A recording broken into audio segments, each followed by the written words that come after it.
Hello à toi, cette semaine je te parle de l'automne, entrer dans l'automne, bien vivre son automne. Peut-être que si tu es comme moi, tu vis dans un endroit où la semaine dernière on a eu pluie, pluie, pluie, pluie, pluie, pluie, et surtout en plus chez moi il fait froid, donc autant j'adore la pluie, j'adore le froid, mais la pluie et le froid ensemble, j'avoue que c'était pas évident et pourtant je suis quelqu'un qui adore la nature, qui adore être dehors, qui adore les changements de saison. À une époque, je souffrais beaucoup du changement de saison. Je souffrais même de dépression saisonnière et je détestais l'automne et l'hiver.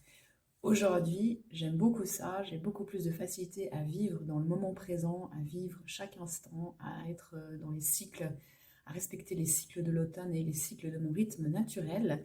Et donc aujourd'hui, je voulais te donner quelques clés si toi, tu trouves difficile cette période. Peut-être que là, ça va encore, on est au tout début, mais voilà, les jours commencent à raccourcir.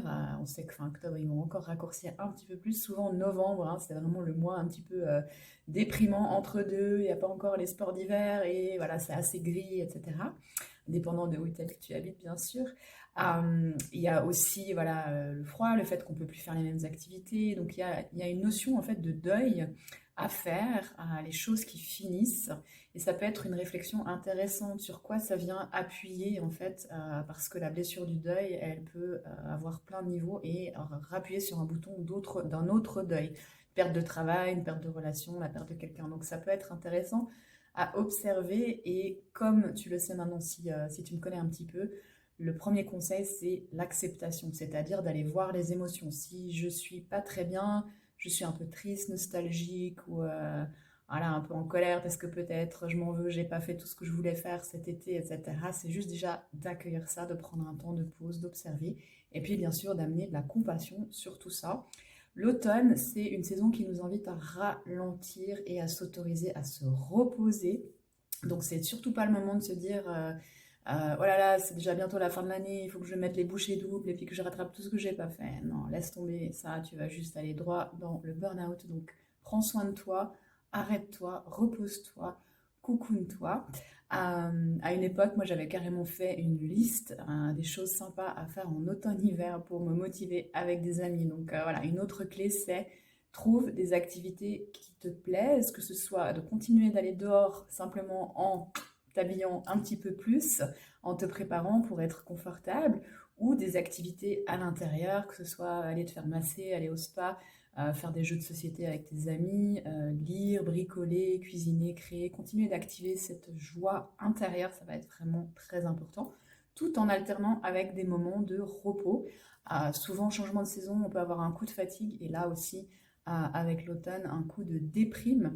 Ensuite, bien sûr, tu vas prendre soin, très important, de ton corps, donc veiller à avoir une alimentation encore plus équilibrée que d'habitude. Quand on est fatigué, on a peut-être tendance à justement aller plus dans les choses sucrées, des trucs comme ça, donc au contraire, il va falloir essayer d'être plus dans l'équilibre tout en continuant de se faire plaisir, bien sûr.